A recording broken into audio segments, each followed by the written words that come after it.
Chapter 17. What the body pays. One more training cycle like this and you may not walk right again. Tara Quill said it while pulling the wrap from my right hand and watching the fingers fail to settle once the cloth came free. We were in a field infirmary built from canvas, split wagon boards, and the sort of stubbornness war uses when it refuses to let weather decide who dies first. Dawn had not fully broken over the second ridge yet. The light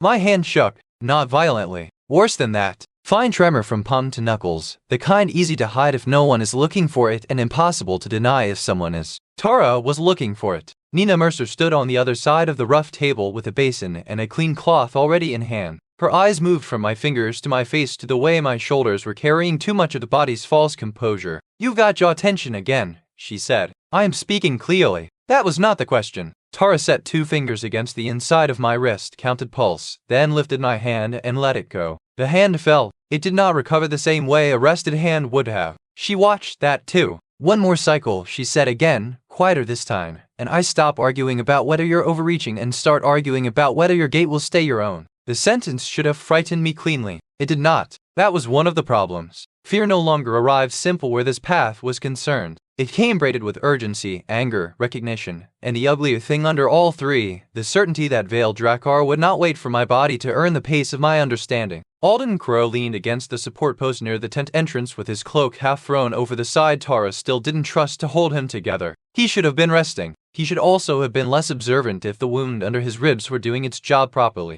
It wasn't. He watched me with the same frontier attention he used in yards, corridors, and ruined chambers when deciding whether the line in front of him was a man or a mistake. "Tara is not wrong," he said. That irritated me immediately, perhaps because it was exactly the voice I didn't want agreeing with her. "I know she's not wrong." "Good," Tara said. "Then don't argue." "I'm not arguing. You're standing like a man preparing to." She unwrapped the left forearm next, thumb pressing down the old damage lines where overuse and battlefield contacts had layered themselves into one another badly enough that I no longer remembered what a clean arm had felt like. Pain flashed. Useful pain, I almost thought. Caught it before it formed fully. That too was a problem. Nina saw the expression flicker and said, "There." I looked at her. "There what?" "The part where you sort pain into categories fast enough to keep going before the body gets a vote." No one in the tent spoke for a second after that because there was nothing to improve in the sentence. Outside, a bearer team crossed between the rear cots carrying a man whose boots dragged 2 different rhythms across the mud. Somewhere farther down the line, a horse screamed once and was cut quiet by distance and necessity. Alden pushed off the post. "How bad?" he asked Tara. "Bad enough that if he were one of mine and not one of all of ours, I'd tie his hands to a cut rail until tomorrow." "That sounds uncomfortable," I said. Tara looked up at me with open contempt for the joke. "So does learning to turn your own face because the first neck command arrived late." The room went colder after that. Nina did not look surprised, which meant the old text Dorian found and the healer's record she carried in her own head had met somewhere ugly enough that neither of them liked the overlap. Alden asked, "That close?" "Not yet," Tara said, "but he's past simple fatigue. Pulse rebounds too neatly after hard strain. Hand response is delayed by a hair then hidden by compensation. Vision." She looked at me. "Any blur?" "Yesterday." "Sound split." "Not since Halcyon." "Jaw lock?" "Briefly." Tara exhaled through her nose. Nina dipped the cloth in the basin and laid it against the inside of my elbow where a line of bruising had surfaced dark after yesterday's local holds. The water smelled faintly of bark tincture and iron. Field medicine never quite loses either. "You know what I'm going to say," Nina said. "Yes." "Say it back." I looked at the basin instead of her face. "New symptoms mean stop. Quality changes, not severity." "Yes." I hated this part. "Tell someone immediately."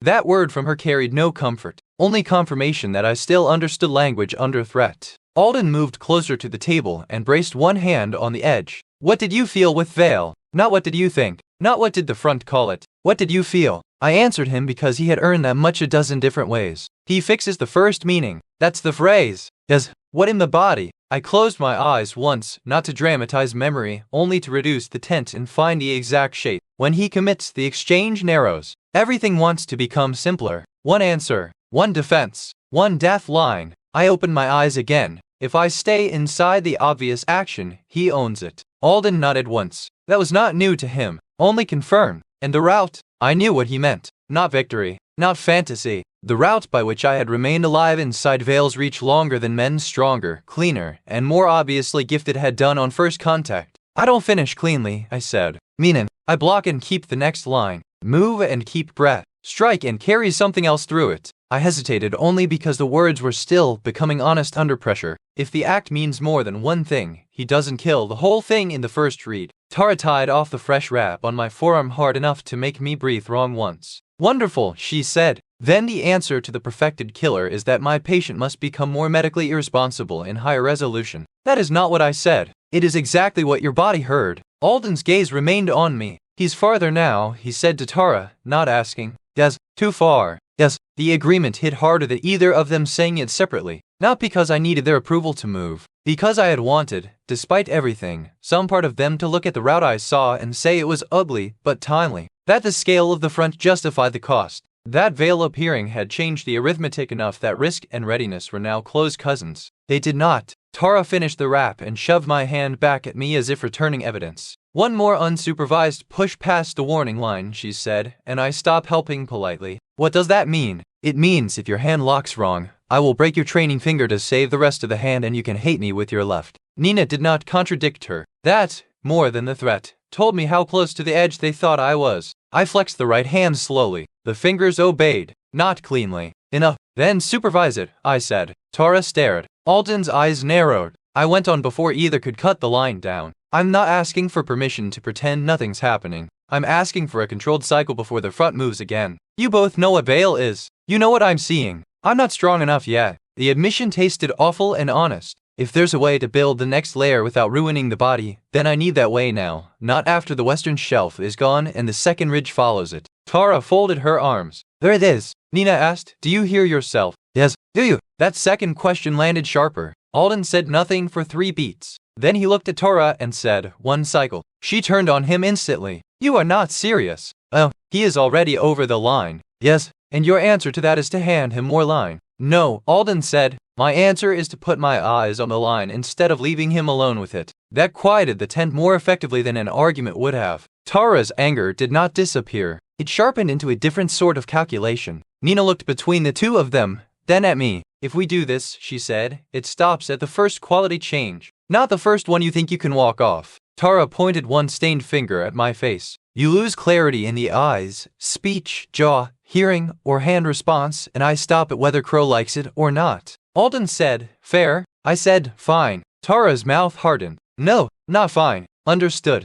I met her eyes. Understood. That was how I bought the morning. Alden chose an old quarry shelf on the second ridge for the work because it offered 3 things the floor really gave it freely at once. Bad ground, partial privacy, and enough distance from active pressure of the body could be read before battle solved the Simpsons into acceptable lies. The quarry had been cut long before this war and half abandoned long before I ever saw the north. Broken stone shelves stepped down into a basin full of rainwater gone black with mineral stain. One side had been repurposed into a supply staging shelf months ago and then abandoned again when the main line shifted. Crate splinters, rusted hooks, and a collapsed pulley frame still clung to the upper ledge. The wind there smelled of iron dust, cold mud, and the front smoke drifting from farther west. Alden stood at the shelf edge with a wooden sword in one hand and a real one belted but not drawn. He moved carefully coming down from the ridge, not because he was weak, but because the wound still charged tax on every careless turn. Watching him hide the cost made me angrier than his anger ever did. He saw some of that and ignored it.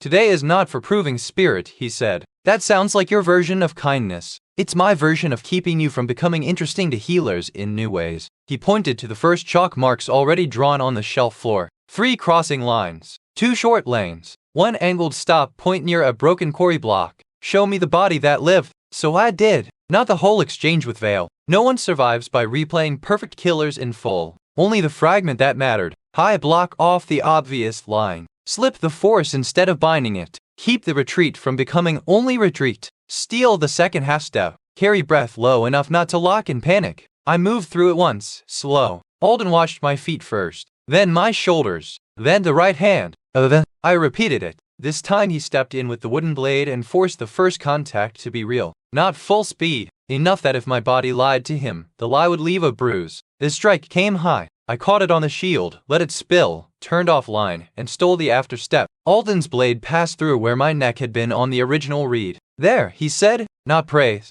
Pinning. He reset immediately and came again, this time with the second line built into the first, the way Vale had done and the way every old Corvian now cared about seemed to assume bodies should learn if they wish to deserve living. High line into lower follow-through. I blocked, slipped, carried. Too much attention went to the high contact. The lower line still clipped my thigh hard enough to sting. Alden stopped where he stood. Why, I finished the defense. No, I looked at him. He held the wooden blade against my shield rim and said, "You respected the first force as if it had a right to your whole body." That sounded like instruction and accusation at once. He stepped back and gestured at the chalk.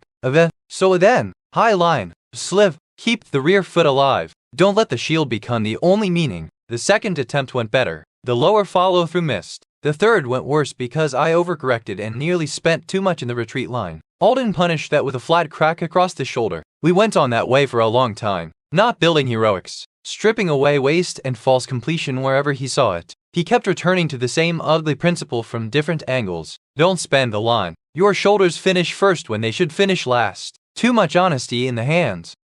Eventually the drills changed. He moved from pure defense to contact chains. Block, slip, step, and preserve the next angle. Cut, let the shove ride, and catch the body before it falls into the wrong stance. Turn from bad footing and keep the breath from becoming panic. The first two layers held, not beautifully, dependably enough. The third was where the body started lying. Alden saw it before I named it. He had me cut at a hanging sandbag suspended from the pulley frame, then used the end of the strike to shift into a guarded recovery that would spoil a returning line and leave the forward foot ready to drive again. Strike, and also shove, recover, and also preserve angle. 3 meanings if done correctly. The first attempt failed because the shove came too late to feed the recovery. The second failed because I chased the recovery too soon and weakened the strike. The third landed. The bag took the blow. The weak extra shove drove it farther than a wood alone should have, and my recovery arrived not as a separate decision afterward, but as something the strike had already prepared in the body. I felt it click, not a revelation. A link, one action bridging into the next through layered intent. Alden's head tilted by a fraction. He circled once around me while I held the end stance. What did it cost? The question came while the feeling was still hot. Not much. That is a lie born inside success. He pointed the wooden blade at my right hand. Then answer me honestly. So what then? The second success came faster because the body now wanted the line. That was both promise and trap. The bag swung. So, recover. Preserve the angle. There, and with it a pulsal strain up the forearm and a brightness at the edge of the quarry shelf where the world seemed to sharpen and flatten at once. Useful. Alden saw my eyes change and stopped the third repetition before I started it. What did it cost? I looked at the back, hand line, buzzing first, then brightness, speech, clear, fine. That last one was not permission. The fourth repetition failed because now I was measuring myself measuring it. The body hates being watched and watching at the same time. The fifth caught badly, shove and recovery fighting one another. The sixth, I made it work by force. That was the mistake. The link landed clean enough outwardly that an observer might have mistaken it for growing control. Inside, the right side of my neck tightened and the world gave me one brief double image of the bag's return path before correcting itself. I stepped back immediately. Alden saw it and said, "Done." No, he did not raise his voice. "Done. I can still." The wooden blade struck the ground between my feet with a crack like a snapped order. That, Alden said, is the body hearing the old command twice. Done. The wording went straight back to Dorian's papers and stuck there with cold teeth. I exhaled too quickly and had to catch the breath before it climbed. I almost had stable. You had it costly. That's not the same. It is if you keep paying from the wrong place. The quarry wind moved ash and dust across the chalk lines between us. Far off, some part of the front answered itself in a slow rolling boom that did not need names to be war. Alden lowered the blade tip. You are not trying to win a spar. You are teaching the body to carry more than one meaning without eating itself in translation. He took one step closer. 3 lines are too much if the first 2 still crowd each other in the hand. That phrase settled heavily because it was true and because part of me had hoped truth would be smaller. I flexed the right hand. The buzzing had not worsened. That was exactly the kind of half-permission the path loved to exploit. Alden read my face and said, "No. Whatever argument you just built." No. That almost made me smile. Almost. He pointed to a lower shelf where broken blocks made an uneven descent. New line. No, sword. I followed him down because the argument would have changed nothing except Tara's future opinion of both of us. The lower shelf was worse footing, pocked with shallow water holes and crossed by split stone where earlier extraction had failed cleanly. Alden sent me to dropping from one block to the next and carrying the landing into the following step without letting the knees or shoulders eat the whole shock. Land, and also absorb. Absorb, and also move. At first it felt like lesser work than the linked cut. That was illusion. The lower body lied differently. Instead of brightness and hand buzz, it tried to teach panic through the joints when the landing line came wrong. Alden forced it clean. Knees soft, but not dead. Hip catches, foot finishes. By the fourth run, the landing stopped feeling like one event and began turning into what he wanted it to be, a place where impact could be taken, dispersed, and immediately turned into another act rather than ending as collision. Second hand again, though neither of us named it. Borrow what remains. Do not discard. Use the spent motion before it becomes waste or damage. The breakthrough edge of the morning came there, not at the bag. A drop from the higher split block. Land on the left foot, absorb the shock through hip and ribs instead of knee and shoulder. At the same time preserve enough forward line to step the next stone without a pause. 3 meanings again. Let distribute it, not all in the hands. The first time it worked, it felt less exhilarating than the linked cut and therefore safer. That was why it mattered more. Alden saw the difference in my body immediately. You didn't spike. No. What? Because it wasn't all trying to happen up here. I tapped the right forearm once. He nodded. Good. That is how men stay men while learning ugly things. Not a full answer. Enough for a morning. We stopped when the symptoms held still instead of waiting to worsen. That, in itself, felt like a defeat and a discipline at once. Alden made me sit on the dry lip of the quarry shelf while he checked the steadiness of my gaze without calling it that. He simply held up 2 fingers, changed the spacing, asked what I saw, then made me track the pulley frame against the horizon once to catch whether the eyes lagged. They didn't. The hand tremor remained. No worse. The jaw tension had gone. The brightness at the edges did not return. Controlled cycle. Possible. That was the grim relief. Tara met us at the infirmary line an hour later and hated the report on principle even before she found nothing dramatically new to punish. She checked the hand, the pulse, the response under the eyes, the neck, the speech, and finally stepped back with furious restraint. You managed not to ruin anything further. That sounds almost kind. It is evidence that Crow got luckier than he deserved. Alden, sitting on an overturned crate because standing still after exertion cost him too much to pretend otherwise, said, "You're welcome." Tara gave him a look. "If I kill either of you with my own hands, I want you to know this is not forgotten." Nina arrived before the exchange could become one of the 3 local entertainments the front afforded itself.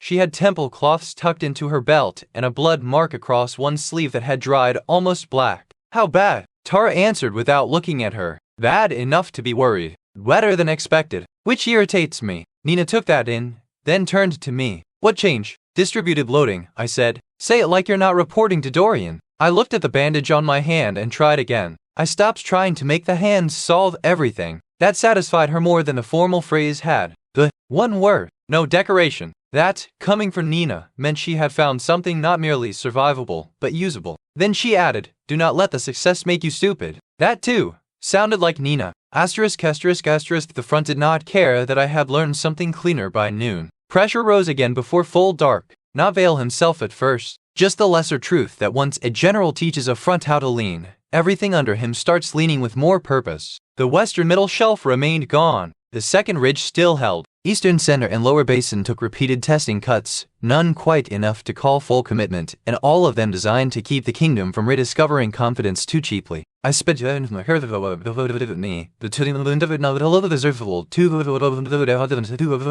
was no longer it. A controlled morning did not make the field safer. It only made some of my own motions less expensive at the point of use. That mattered immediately. The first time I dropped the wheel into the ditch corridor, I landed off the actual hooded aim and let the shadow travel through the lower body instead of die in my knees. The preserved carry from that landing fed directly into the shove that got the cart clear enough for the litters to pass. No spike. The second time a shieldman lost footing on churned mud while trying to turn with a hound rush, I caught the beast's shoulder on the shield, spilled the force, and let the redirect carry my body into the recovering line rather than treating the block in reposition as separate costs. Less waste. None. Useful enough. That was the first true sign that the morning had not been mere theory. Alden, watching from the rear reserve where he still had no business standing in armor and yet stood anyway, saw the changed efficiency and looked less pleased by it than he should have. I understood why. When a dangerous method starts becoming elegant, fear has to get smarter to keep doing its job. By twilight the front had spent everyone down to rougher edges. The Lady's fire support was operating in narrower intervals now,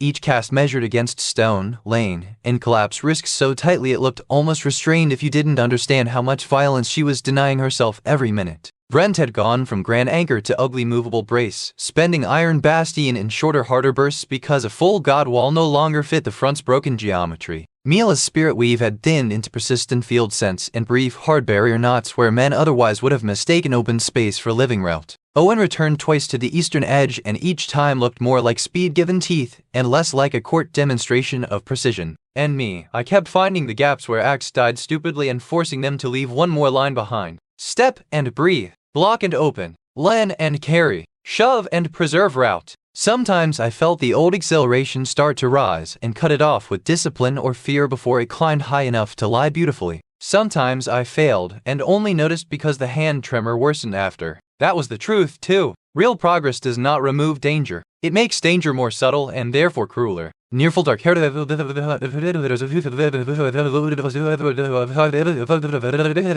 rush. We need them over the drainage cut and up the left rise, she said. Now, Mercer says if they lose 10 more minutes, I'm carrying lungs instead of men. Nina herself appeared a breath later, face gone white around the eyes from too many hours and too little permission to care about that. She's right, she said, and I need the corridor clean enough that the last one doesn't see the first one die on it. That was battlefield medicine stripped to its hardest truth. We moved. 3 bearers on the first litter, 2 on the second. 1 man walking with help, mud to the ankle, drainage cut slick with runoff and old blood. Barrier threads from Mila stretched along the left rise in weak, pale lines warning of pressure, but not stopping it. I took the front left handle on the second litter because that was where the slope was worst and where the man beneath it, young, chest wound, still conscious enough to try not to burden us, kept tensing from under pain. Nina took the rear right. The other 2 were line bearers so exhausted their faces had stopped changing. We went 1 step at a time. Lift, and also regulate. Carry the weight, and also preserve the next footing. Do not let the line become only effort because if it becomes only effort the first stumble kills the 4th man.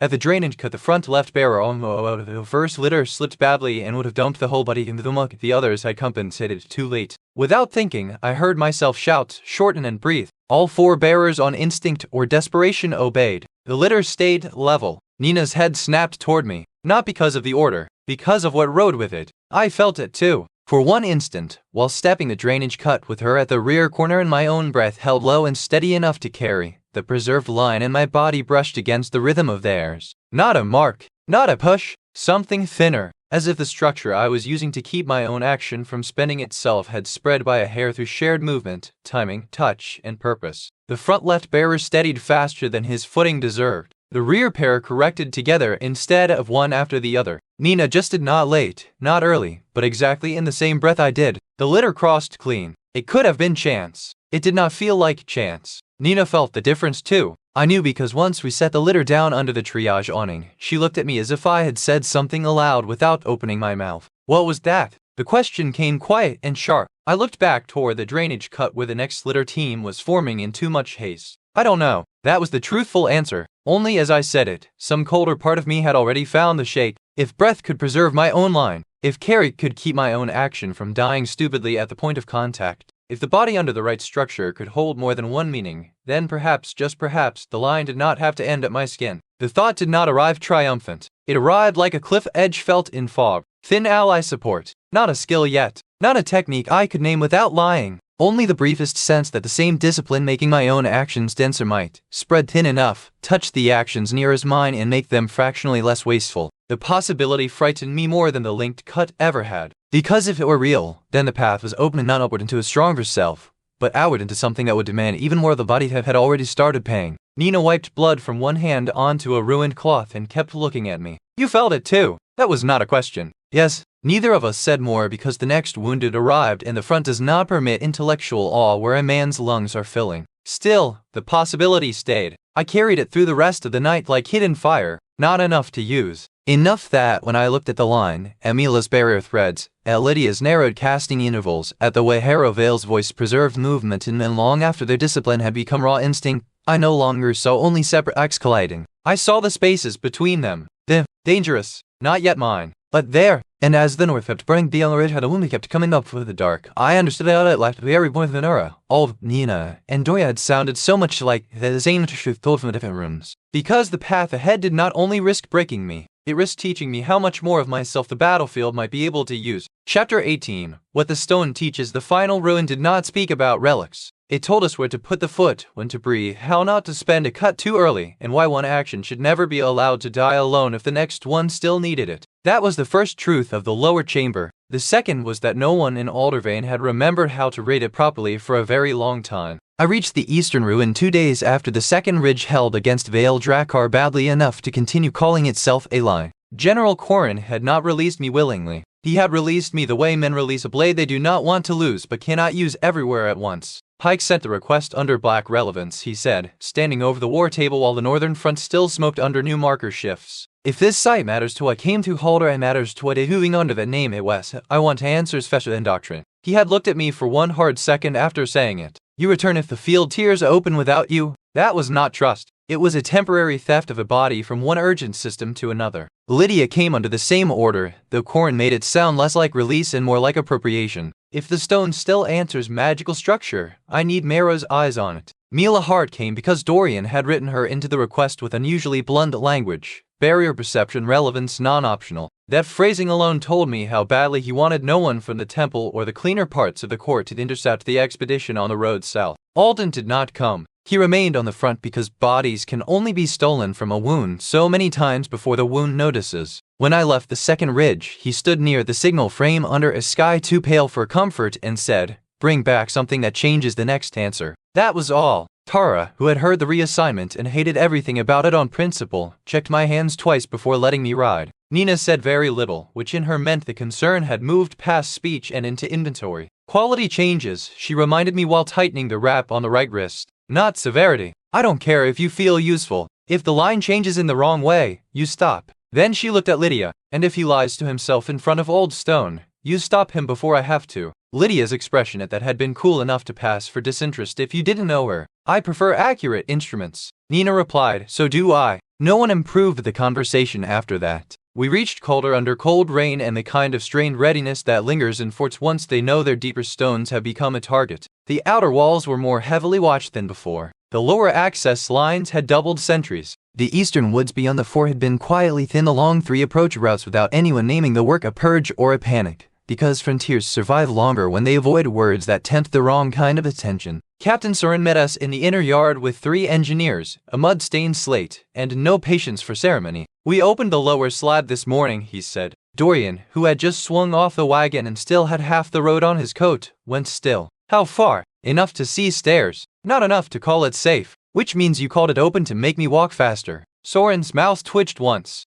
That was as close as they came to greeting one another. We were taken at once past the lower keep because the first lower sealed section beneath Calder was not the thing Dorian had asked to see. That chamber remained under heavy guard and engineer braces, its seam wedged, measured, and watched like a sleeping throat. Instead, Soren sent us east into the woods under a 6-man escort and 1 rain-soured cart carrying the tools that had opened the lower center of the ruined bowl we first found weeks earlier. The forest had changed since then, partly because I knew it now, partly because war had touched it more openly. Hidden stakes had been removed where possible. Rush corridors were cut wider. Marked trees bore fresh knife signs from Calder's trackers. Yet even thinned and watched, the route kept its old rawness. The land still remembered being taught where to send beasts. Mila felt it too. Her spirit weave rode close to the skin instead of spreading broad, and every now and then her gaze would shift to some root line or stone cluster as if hearing a sentence under other speech. They kept using this place, she said once while we crossed the stream where the older stake triangle had stood, even after forgetting what it was for. Dorian, walking ahead with the engineer's lamp case under one arm, answered without turning. That is how civilizations preserve their worst and best habits.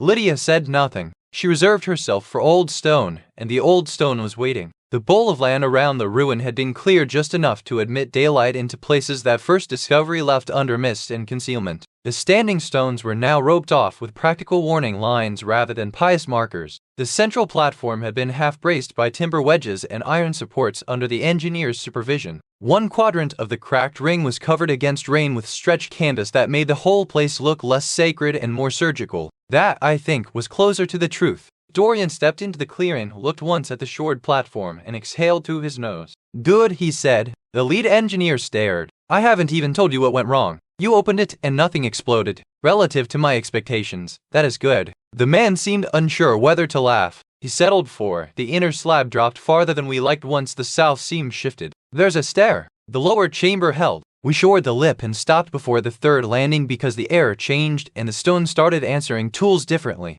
Dorian's eyes sharpened. Answering how? Vibration. Light resonance in the cut grooves. One wedge cracked cold when we said it. Didn't like it. That brought Lydia fully present at last. Show me. We descended through the open center under canvas shadow while rain tapped softly above us and made the whole supported structure sound like an animal breathing in sleep. The access stair beneath the eastern ruin was older than the surface geometry by several generations at least, not rougher, more exact in the wrong way. The first steps were narrow, cut for bodies that expected balance before comfort. The walls on either side bore the same branching channels we had seen on outer panels and the lower corridor seams, but here they were not decorative or isolated. They ran continuously, descending with the stair in parallel lines that forked, converged, and split again at exact intervals beside the feet. I touched none of it. Not yet. The engineer's lanterns threw warm trembling light ahead. Our shadows climbed and bent across the walls in separate languages. The air cooled as we went down, then steadied into a dryness more like closed archives than caves. Beneath that lay another smell I recognized from Valadrift and from the lower chamber under Calder's keep.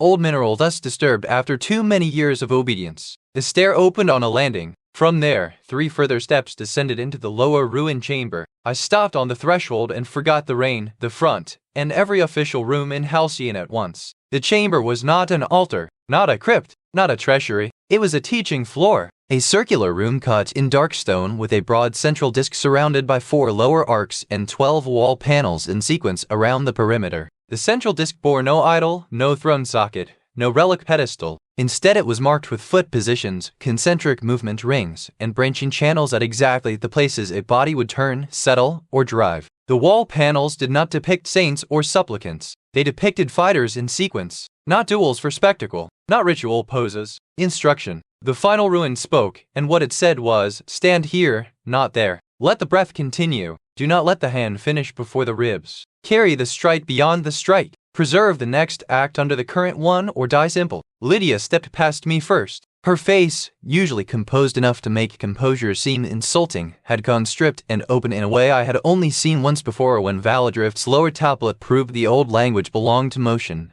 not worship. This isn't invocation, she said quietly. No, Dorian replied. He was smiling and looked sick with it. This is a school. Mila moved along the wall instead of toward the center. Spirit weave spread from her fingers in threads so thin they nearly disappeared against the dark stone. She touched one panel, flinched, and withdrew. It's full of residue. Trap residue, Soren asked from the landing above. Mila shook her head. No, repetition. Her brow furrowed. Layered movement. Like the room kept hearing the same bottle logic until it wore grooves in whatever this is. Dorian said, yes. The way he said it made me look at him. Not because he sounded triumphant, because he sounded like a man hearing a dead language spoken aloud after years of believing no throat still remembered it. He crossed to the first panel and began brushing dust from the carving with the soft tool he usually reserved for the more fragile rubbings. This close, the figures were clearer than any we had found before. One panel showed only feet and hips, no upper body at all, with branch labels descending from each stance line towards smaller cut marks indicating weight shifts rather than destinations. Another showed forearm contact at 3 phases of the same block, each phase bearing not one, but several branch notes toward balance, line spoil, and count-ready posture. No relic list, no lineage of kings, no names of gods demanding incense or blood. The room did not care who you worshipped. It cared whether your landing wasted your next step. That hit me deeper than the validation in Dorian's records room had. Because records can still lie through preservation. Stone only lies if cut to do so, and this room had been cut by hands that knew exactly what kind of body they wanted to teach. We spent the first hour not reading, but surviving the urge to treat revelation like permission. Dorian forced it. No one touches the center without call. No one traces a line full body without a spotter. No broad magic. No speculative pressure on any moving slab. He had become most himself the deeper the ruin got, and that meant he was at once crueler, clearer, and more alive than anywhere above ground. Lydia worked the outer sequence with him, not as assistant, but as another blade-shaped intellect arguing with the text until both produced more than either would alone. Mila mapped the chamber's residual threads and found that some panels held stronger response than others, especially those near the south wall where the channels converged toward the now open stair seam above. I followed the carvings with my eyes and, when permitted, with the lightest of contact marks on selected wall stones to test how the old lines held new thread. They held too well, not dangerously at first. Clearly, A touch stance marker on the third panel remained in my awareness like a held note even after I crossed half the room. A branch line on the seventh panel, once marked, made the whole sequence around it easier to feel in order, as if the older cut carried internal relation rather than isolated instruction. Dorian saw what that did to my face. Describe. It doesn't feel like one mark, I said. Continue. It feels like the whole line keeps the mark from dispersing. Lydia looked up from her own notes. Because the chamber is sequenced. Dorian nodded sharply. Yes. He moved to the central disc, crouched, and pointed at the carved foot rings. This was never meant to be read as static iconography. The room wants progression. Panel to stance. Stance to channel. Channel to recovery. The marks hold better because the meaning is not locked to one point. Attached meanings again. Not a phrase now. A room-wide fact. We found the first readable long inscription on the inner south wall behind a cracked freestanding slab that the engineers had levered partly clear that morning. The text ran in 4 horizontal bands with branch diagrams woven between the lines, which made translation slower and more dangerous because any lazy eye could mistake technical relation for mere ornament. Dorian refused laziness like a moral threat. He translated aloud in fragments, correcting himself mid-sentence when the relation between text and diagram forced better precision. No, not let the hand carry the strike. He dragged the lamp closer and reread a line. It says, let the act keep what the hand cannot carry alone. Lydia, kneeling on the opposite side, said, that's body distribution. Yes. And sequence economy. Yes. Dorian moved down a band. This next term here, he looked up at me. The branch copied into modern right language as aside does not appear as a primary school name. It appears as one of several subordinate notes under a larger discipline heading. I held very still, not because I didn't know the answer already in part, because hearing it inside this room made the answer heavier. He translated the larger heading piece by piece, the way a man reassembling bone from a battlefield would speak if the bone still remembered a whole creature. Many know. Layered is too thin. Polyphonic. Many voiced. He touched the carved sign just above the broken band without actually laying skin on stone. Martial art of many voices, or many-voiced battle art. The current language has no elegant equivalent. The true turn came there, not when I first saw the room, not when the panel lines answered the marks. There, with Dorian kneeling in the lower chamber under a ruined forest and saying the thing plainly at last. He looked at me and stopped translating like a man choosing whether the next sentence should be used as a blade or a key. Then he said, aside is not a joke skill. It is the surviving fragment name of one branch function inside a lost many-meaning battle art. No one in the chamber moved. The engineers on the landing above had no context for why the room below went so still. Soren did. He had followed us down only far enough to watch the first reading and judge whether the site wanted more guards or fewer witnesses. Now he stood in the stair shadow and kept silent with the discipline of a man who knew exactly when words would cheapen another person's threshold. Validation hit like collapse in reverse. Not joy first. Release. The kind that hurts because the body realizes too late how long it has been holding against something it never fully named. All the days since the summoning hall. All the week Hubley uses drag out of the skill by fear, repetition, and practical need. All the rooms that had sorted me downward by the printed joke of a degraded branch label. All the nights trying to infer grammar from scraps and pain. A lost many-meaning battle art. I should have said something grand then. Asked a brilliant question. Claimed my own path with the sort of dignity songs lend to braver men. Instead, I put one hand on the edge of the central disc to keep from laughing or breaking or doing something equally unsuited to the room. Lydia saw. Her expression did not soften. It thinned by a degree. That bad. Yes, I said. Dorian, perhaps wisely, went on before I could say worse. The old world seems to have built whole disciplines around preventing singular collapse of action, one movement preserving several lines of consequence. Not sloppily, not by vague versatility, by deliberate branch loading. He pointed to a ring of text around the central floor. Listen to this. He translated slowly because the inscription was technical and because technical things become ridiculous when rushed by people trying to sound profound. Let the first intent arrive openly, but never alone. No one in the room made a light of that. He moved to the next line. That which strikes and ends is simple. That which strikes and continues is useful. That which strikes, preserves, and alters is war. The sentence sank into me like a buried weapon finding old alignment. Not because it flattered aside, because it named the direction of everything I had been trying to become without knowing the larger shape. Lydia said, very quietly, no wonder the current schools lost it. Dorian did not look away from the floor. Because it is too difficult? Because it is too difficult, too expensive, and too disruptive. Her gaze moved around the chamber. A world built on role purity would hate a doctrine like this even before forgetting it. That felt true enough to bruise. Soren came down one more step. You said current write language copied a branch function into a standalone skill label. Yes, Dorian said, meaning the summoning rite is tied to this. The chamber changed again under that line, not because it was wholly new. We had all been circling the resemblance between the summoning hall's older wall bands, Culber's lower seams, Valadrift's panels, and the eastern ruins geometry for long enough that only a fool would call the connection sudden. Still, naming it mattered. Dorian crossed to a second inscription on the north wall where the text had been broken by root intrusion and later opened again under the engineer's careful leverage. This portion is damaged, he said, but the sequence is clear enough. He translated with visible reluctance, as if each accurate sentence increased the danger of the room being properly understood by the wrong offices. When the schools thin and the voices fail, call beyond the house of the present pattern. Mila looked up sharply. Call beyond? Yes, Dorian said. Outsiders, Lydia said. He nodded once. The later rite used by the kingdom may be a degraded remnant of an older emergency retrieval system. Not heroic selection, not divine reward, adaptive import. The phrase should have offended me. Instead it made the whole ritual hall rearrange itself in memory. Not welcomed as heroes, inspected, sorted, assigned. A kingdom performing a machine it no longer understood, still dragging in outside bodies because somewhere in the bones of the rite remained the knowledge that local patterns had narrowed too far to restore what was lost from within. Soren folded his arms. So we were never summoning chosen saviors. Dorian looked at him. No, you were acquiring bodies not yet trained into the present world's assumptions. The bluntness of it would have outraged a court chamber. Down there in the ruin, it felt almost merciful. Mila said, that's why the skill names come out wrong. No one answered immediately because the answer was yes and bigger than anyone liked. Lydia turned toward me then. Your world didn't teach this.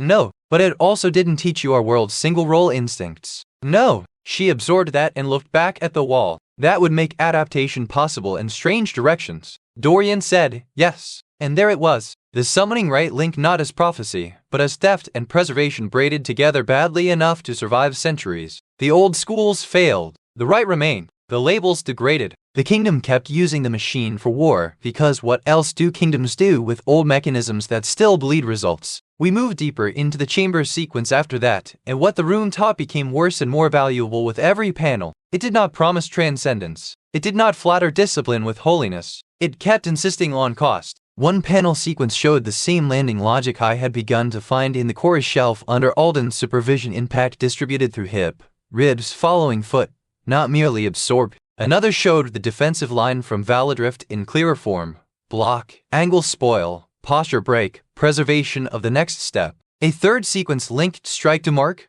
to spacing correction to the enemy's compromised recovery. Lincoln. There it was, no longer a battlefield accident under the Guardian's pressure, a named fact of the old system, one action bridging into the next with layered intent. Dorian translated another inscription, and this one made Lydia actually sit down on the edge of the central ring as if the sentence had cut her knees from under the academic part of her. Do not mistake multiplicity for excess. The ignorant scatter. The trained bind one consequence into another until the enemy receives several and sees only one. Lydia laughed once under her breath. Not joy. Recognition sharpened by annoyance. That is exactly the opposite of how the current academies teach combat structure. Yes, Dorian said. Which is why they would classify surviving fragments as irregularity, support contamination, or malformed specialization. That line explained half my life in Aldervane at once. Not because it healed the social wound, because it named the worldview that produced it. The current world believed strength meant becoming one thing so fully that all nearby complexity could be treated as an efficiency. This room believed strength meant carrying more meaning per act than the enemy could safely read.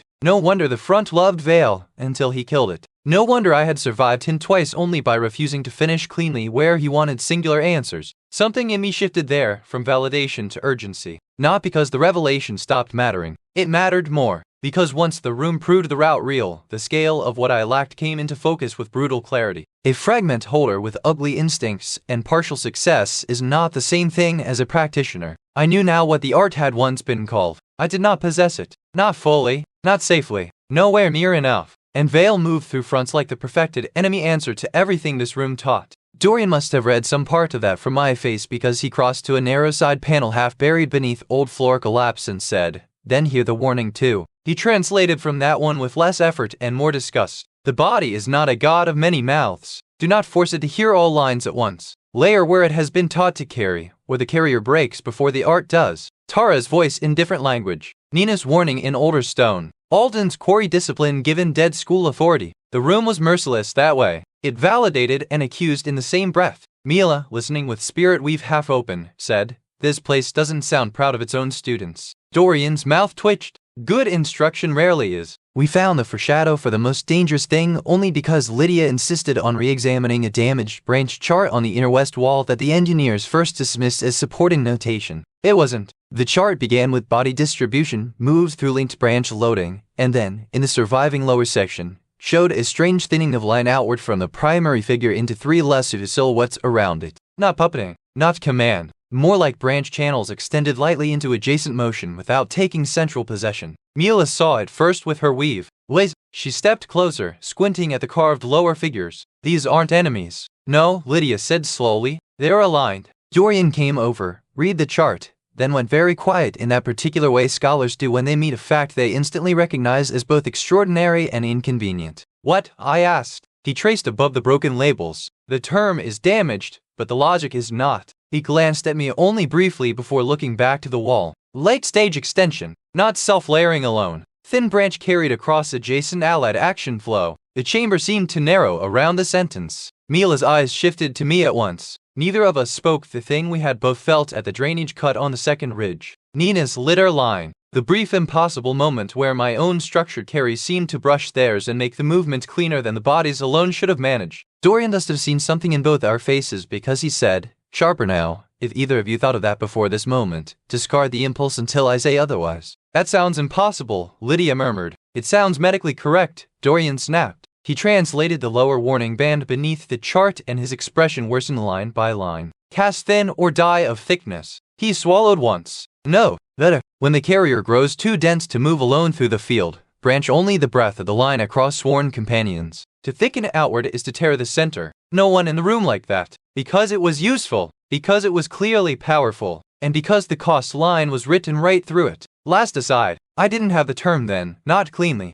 I had only the shape of it, a late-stage possibility where the art stopped ending at the practitioner's skin and began touching nearby allied action. Thin ally support, Dorian's records would later call the surviving logic. The old wall did not sound so gentle about it. Cast thin or die of thickness. The phrase stayed. Soren said from the stair, how much of this could any living man do now? Dorian looked at the chamber, the central disk, the branch chart, the sequence lines preserved in stone, and finally at me. Enough to get killed by half understanding it, he said. That was honest enough to sting and useful enough to keep. The final revelation came from the chamber's back wall where a long damaged inscription ran beneath a cracked relief of three overlapping circles. One circle had been cut through by a dark vertical line from top to bottom, as if a singular blade had split its coherence. The other two bore branching webs still connecting their internal parts despite the damage. Dorian read that one slower than all the others, partly because the stone was broken, partly because whatever it said mattered enough to make him wish it didn't. Lydia waited. I waited harder. At last he said, this section is not about technique alone. What is it about? Soren asked. War.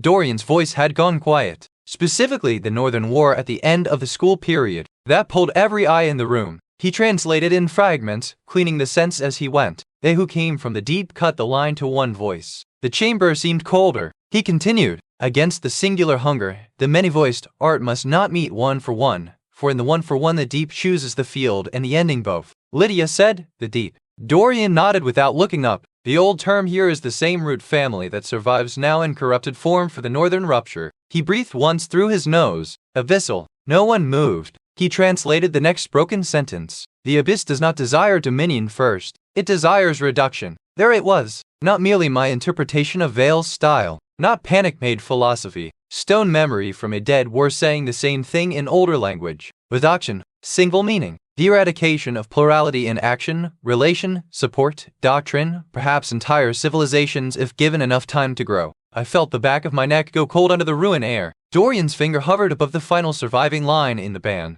If the spear of the deep reaches the root house, all lesser walls become delay only. Soren swore. Lydia straightened abruptly. The root house. Dorian looked slowly up from the text to the chamber around us. Yes, no one needed him to say it aloud, but he did anyway because some truths become more dangerous if left implied. This site, or one like it, a root house, not merely a school chamber, A preservation node, a place where the discipline, its rites, and perhaps associated systems were housed together. The summoning rite, I said. Likely derived from the same network, Dorian said. The lower seam in Calder. Yes, Mila looked toward the stair, toward the forest, toward the fort beyond it, though none of those were visible from where we stood. And Vale? That was the final question folding into place before the room had time to breathe. If the old tests were right, if the root have mattered, if the summoning rift and the many void art shared buried roots, if the first enemy of the body reduction so perfectly that every specialized answer within or contact, then Vale was not moving randomly through the north. He was heading for what remained of the old answer to his kind. We did not have to wait long to learn whether that logic was fantasy. One of Soren's men came down the stair at a speed no engineer would have permitted if the world were not actively ending in one direction or another.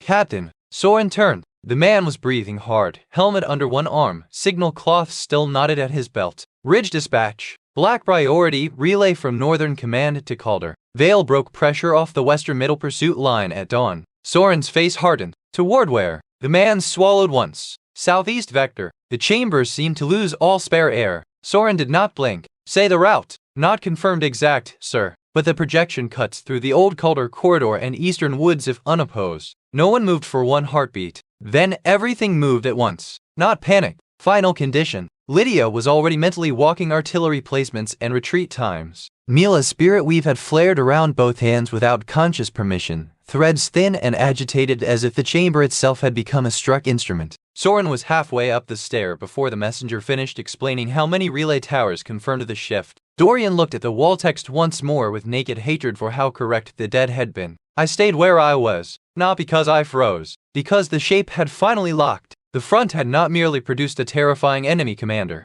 The old war had left a warning about exactly this logic. The spear of the deep reaches the root house. Vale had tested lines, cut shells, measured our specialists, and now turned southeast. Toward Calder, toward the eastern ruin, toward the root. The final battle condition settled over me not as drama, but as acceptance. That was the last step before I could accept it. Validation first, the path was real. Urgency next. I was not ready and the front would not wait. Acceptance now. The field would close at this place anyway, whether I earned my pace or not. Dorian finally looked at me again, not like a scholar evaluating evidence, not like the records room man who first asked who had called a side worthless. Like someone measuring the exact radius of a coming fire and counting how many useful things still sat inside it. You understand? Yes, he nodded once. Good. Then hear the rest while we still have the courtesy of stone around us instead of blood. That was Dorian's version of mercy. He crossed to the central disk one last time and laid the wrapped tablet from Valadrift against the inner ring beside the newer chamber inscription. The geometries matched. Not perfectly. Deep enough. This art was never about becoming the brightest single answer in the room, he said.